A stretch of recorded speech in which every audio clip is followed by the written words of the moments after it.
कोकणातले ते 10 मिनिट. त्या 10 मिनिटात आमच्या अंगावर तिथून पूर्ण नारळाच्या झाडांवरून धपाधप धपाधप नारळ पडायला लागले आणि आम्ही तिथून नंतर पळ काढला. आम्हाला काहीच समजत नव्हतं की एवढ्या पटापट त्या 10 मिनिटांमध्ये नारळ कशी पडतायत. नमस्कार. पुन्हा एकदा सत्य घटनेवर बोलू आणि ही घटना आहे कोकणातली, सावंतवाडीतली. गेल्या मे महिन्यातच आम्ही पूर्ण फॅमिली गावी गेलेलो, सावंतवाडीला गेलेलो. तर तिथून जाताना घरी पोचायच्या जस्ट एक 5 मिनिटाच्या अलीकडेच एक घर आहे. त्या घरामधून आम्ही प्रत्येक वर्षी जातो येतो, पण फर्स्ट टाइम माझ्या मिस्टरांनी मला त्या घराबद्दल सांगितलं की हे जे घर आहे ना, तिथे भूतं राहतात. तर मी त्याला अजून क्युरियोसिटी म्हणून विचारलं की काय झालं म्हणून वगैरे, कसं काय वगैरे. कारण मला माहिती आहे की त्याचा विश्वास ह्याच्यावर नाही आहे, भूतं ह्याच्यावर त्याचा विश्वास नाही आहे. आणि तो मला सांगतोय की त्या घरामध्ये भूत आहे. मग तेव्हा मी त्याला विचारलं की मला व्यवस्थित काय ते सांग म्हणून. तर मग गाडी निघताच त्याच्यामध्ये त्यांनी सांगितलं की, आणि नंतर मग अर्धी गोष्ट घरी पोचल्यानंतर सांगितली. त्याने सांगितलं की त्या घरामध्ये भूतं राहतात. तर मी म्हटलं अजूनही? ते म्हणतात की कारण तिथे जर कोण राहायला आलं तर त्यांची हालत तीच होते. तर आता पाहू तिथे काय होतंय. त्या घरामध्ये जी पण व्यक्ती राहायला येते, ज्यांचं स्वतःचं घर ते होतं, ती सुद्धा व्यक्ती तिकडे, ती लोक जेव्हा त्यांचं मरण आलं, ते मरण असं आलं की रात्रीचं ती लोक झोपायचे आणि झोपल्यानंतर सकाळी पहाटे ती लोक पूर्ण त्यांचे कपडे अंगावर नसायचे, पूर्ण ओपन, पूर्ण न्यूड, आणि त्याच्यामध्येच ती लोक तिथे मेलेले असायचे. एकही व्यक्ती जिवंत नसायची त्याच्यामध्ये. पूर्ण त्या घरामध्ये राहणारे जे व्यक्ती होते ते पूर्णपणे त्याच्यात तसेच न्यूडमध्ये ते मेले. मग घर ते तसंच रिकामी. त्याच्यानंतर काही वर्षांनी ते घर भाड्याने दिलं. भाड्याने दिल्यानंतर तिथे जे राहायला आलेले होते तर त्यांची सुद्धा तीच सेम हालत. ती लोक सुद्धा राहायला सुरुवात केली त्यांनी, आणि एक जस्ट 3 दिवसानंतरच त्या लोकांचं सुद्धा हळूहळू त्यांना काही त्रास वगैरे व्हायला लागला आणि त्या रात्री ती लोक झोपले. सकाळी उठून ते पूर्णपणे न्यूड होते, त्यांच्या अंगावर कपडा नव्हता आणि सकाळी ती लोक मेलेले होते. म्हणजे एकही व्यक्ती त्याच्यामधली जिवंत नव्हती. पुन्हा काही वर्षानंतर असंच भाड्याने वगैरे दिलं. त्यांच्याबरोबर सुद्धा हे असाच प्रकार घडला की ते राहिले तिथे, सामान वगैरे सगळं आलं वगैरे त्यांचं, आणि 2 दिवसानंतर त्यांना ते पूर्ण न्यूडमध्येच सकाळी पहाटे उठल्यानंतर लोकांनी बघितलं तेव्हा ते मेलेले. म्हणजे हा प्रकार तिथे त्या घरामध्ये हा कंटिन्यू होतोय. मग त्याच्यानंतर आतापर्यंत तिथे कोणीही राहायला जात नाही. आता ही त्याच्या मागची कहाणी काय आहे, तर हे असं का होतंय, तर गावकऱ्यांना माहिती असतं सगळं की तिथे कोण राहतं, काय राहतं वगैरे, ते कोणाची जमीन वगैरे. तर तिथे जी त्यांची जमीन होती, त्या घराच्या अवतीभोवती जी जमीन होती, तर असं बोलतात ना, काका किंवा भावांची जमीन वगैरे अशी असते, तर ती जमीन सुद्धा तशीच भावांची जमीन होती. तर वाटणीमध्ये एक जो भाऊ होता, तर त्या भावाने वाटणीमध्ये त्या एका भावाला तो देत नव्हता. काहीतरी डिस्प्यूट वगैरे काढलं वगैरे त्याने, आणि त्याच्यामध्ये काही कमी पार्ट दिल्या प्रकारे काहीतरी त्यांचं डिस्प्यूट झालं. मग ह्या डिस्प्यूटमध्ये ज्याला कमी मिळालं किंवा ज्याला ती जमीन मिळाली नाही, त्याने त्या भावाला खून केला. आणि खून केल्यानंतर त्याचा जो मृतदेह होता, त्याचं जे शरीर होतं मेलेलं, ते त्या जमिनीमध्ये गाडलं. म्हणजे त्याचा जो पार्ट होता त्या जमिनीचा, त्या जमिनीमध्ये म्हणजे ज्याने मारलं त्याच्या जमिनीच्या पार्टमध्ये त्याने त्याला गाडलं. लोकांना काहीच पत्ता म्हणजे काहीच कळलं नाही की हा कुठे गेला, काय गेला, काही कोणाला काही सापडलं नाही ह्याचं मृतदेह. आणि त्याच्या जमिनीमध्ये जाऊन कोणी एवढं डेअरिंग तर नाही आहे की त्याची जमिनीमध्ये किंवा त्याच्या भागामध्ये जाऊन एवढं विचारणार वगैरे असं सगळं. आणि कोणाला एवढं कळणार की जमिनीमध्ये ह्याने पुरलंय, आणि एवढी डेअरिंग नाही कोणाची की त्याच्या जमिनीमध्ये जाऊन कोण विचारी म्हणून. त्याने पूर्णपणे ते जमिनीमध्ये कुंपण वगैरे घातलेलं होतं. मग अशा प्रकारे त्याने जे केलेलं होतं, पण त्याच्या भावाला जेव्हा त्याने त्याच्यामध्ये पुरल्यानंतर मग ही घटना हळूहळू घडायला लागली की त्याने त्याच्या भावाला जे पुरलेलं होतं त्या भावाचा आत्मा म्हणा किंवा त्या भावाचं भूत हे होऊन ते प्रत्येक व्यक्तीला त्रास द्यायला सुरुवात केली. आता ती प्रत्येक व्यक्ती कोण, तर ज्याने त्याला मारलं, ज्या भावाने त्याला मारलं त्या घरातल्यांना त्याचा तो त्रास द्यायला सुरुवात केली त्याने.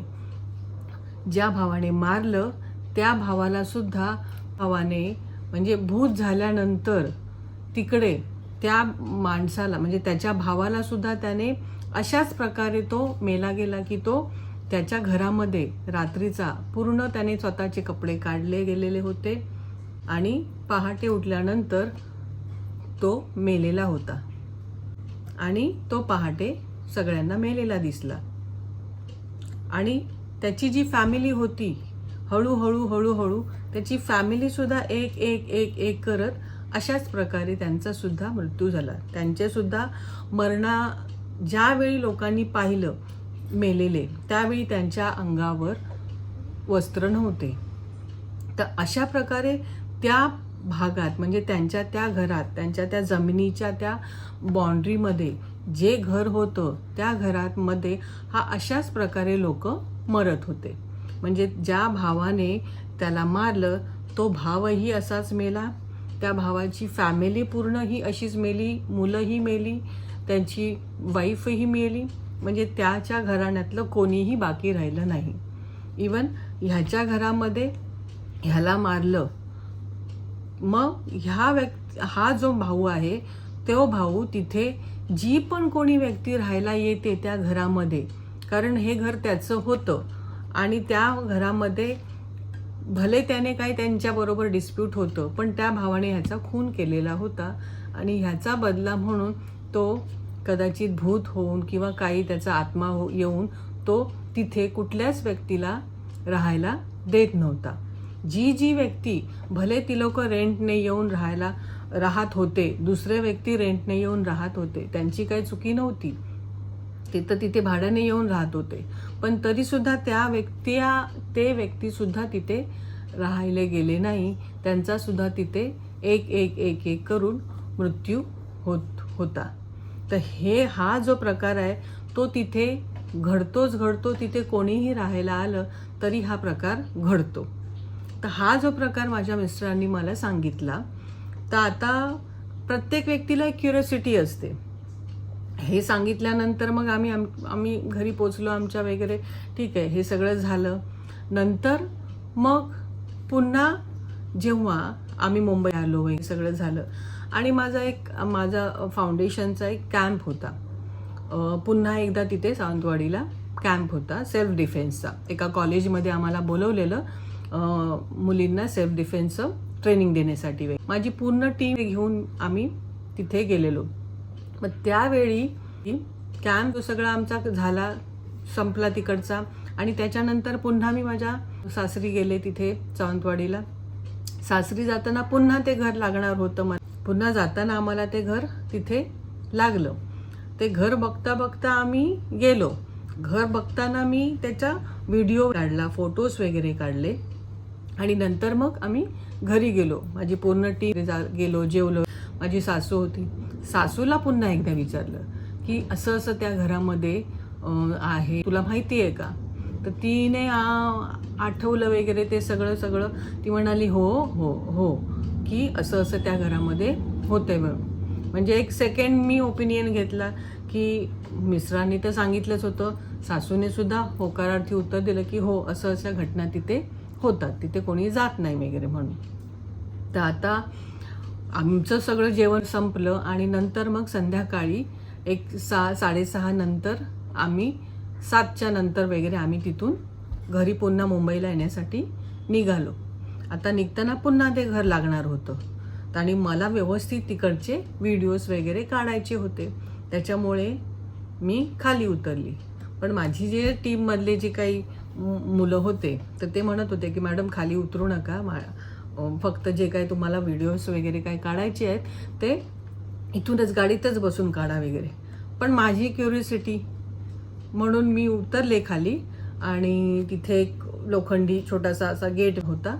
तर मी पाहिलं की तिथे काही गेटला काही असं कडी वगैरे अशी ती उघडू पण शकत होतो आपण. मग ती मी उघडली आणि घर त्याच्या जरासं पुढेच होतं. मी काय घरापर्यंत जाणार नव्हती. फक्त मोठा एक तो जो हे असतो झाडं लावले जातात, अंगण पूर्ण मोठा, तर त्या अंगणामध्ये मला फक्त जायचं होतं. पण तो गेट मी छोटासा खोलला आणि अंगणामध्ये. पण माझी जी टीम होती ते घाबरत होते, मॅडम नका जाऊ ना, मॅडम नका, इथूनच फोटो काढायला, आम्ही काढतो इथूनच, आम्ही फोटो काढून देतो तुम्हाला. मी म्हटलं हां ठीक आहे, तुम्ही तुमच्या परीने पण फोटो काढा, मी थोडंसं अजून व्यवस्थित डीपली असा फोटो काढते. असं करत करत पुढे मी गेली. तर तिथे नारळाची झाडं वगैरे होती, आंब्याची झाडं होती. तर मी फोटोज व्हिडिओज वगैरे तिकडचे काढले आणि अचानक तिकडच्या नारळाच्या झाडांवरून पटापट नारळ जोरजोरात पडायला लागले. आणि वाचली, डोक्यात पडणार होतं पण ते वाचलं गेलो आम्ही. आणि पटापट प्रत्येक ठिकाणचे, म्हणजे त्या घराच्या अवतीभोवती जेवढी ती झाडं होती नारळाची, त्या झाडावरून पटापट नारळ पडायला लागले. इथे एक खाट करून पडला, तिथे पडला, परत तिकडचा पडला, इकडचा पडला. आम्ही सगळे कन्फ्यूज झालो. मी तेव्हा घाबरले की नाही, काहीतरी विचित्र होतंय म्हणून. एक नारळ पडला ठीक आहे, चला दुसरा नारळ पडला ठीक आहे. पण पटापट त्या 10 मिनिटामध्ये जेवढी झाडं होती तिकडची पटापट नारळ पडले. आणि त्यावेळी आम्ही घाबरलो. मला हे लोक गाडीतून हाक मारायला लागले, मॅडम चला, मॅडम चला. आणि मी तिथून नंतर आले बाहेर पटकन. त्या गेटला काय मी कडीसुद्धा पुन्हा लावली नाही, असाच ढकलला आणि जोरात पटकन गाडीमध्ये बसलो आणि तिथून गाडी झूम आमची मुंबईला निघाली. पण तो जो क्षण होता तो थोडासा असा विचार करण्याच्या पलीकडे होता की खरंच काहीतरी त्या ठिकाणी आहे. आणि त्या ठिकाणी जे पण काय आहे ते कोणाला एंट्री करायला तिथे देत नाही. कोणीही तिथे जाऊ शकत नाही, अशा प्रकारचं तिकडचं ते वातावरण आहे. तर सत्य घटना आहे, माझ्या सासरचीच आहे, सावंतवाडीचीच आहे. तुम्हाला सांगावीशी वाटली, कशी वाटली नक्कीच सांगा. कमेंट्समध्ये मला काही जर त्रुटी राहिल्या असतील तर त्याही सांगा. आणि आवडली असेल तर लाईकसुद्धा करा आणि तुमच्या मित्रमैत्रिणींना शेअरसुद्धा करा. आणि माझ्या चॅनलला सबस्क्राईबसुद्धा करा. पुन्हा एकदा भेटू. धन्यवाद.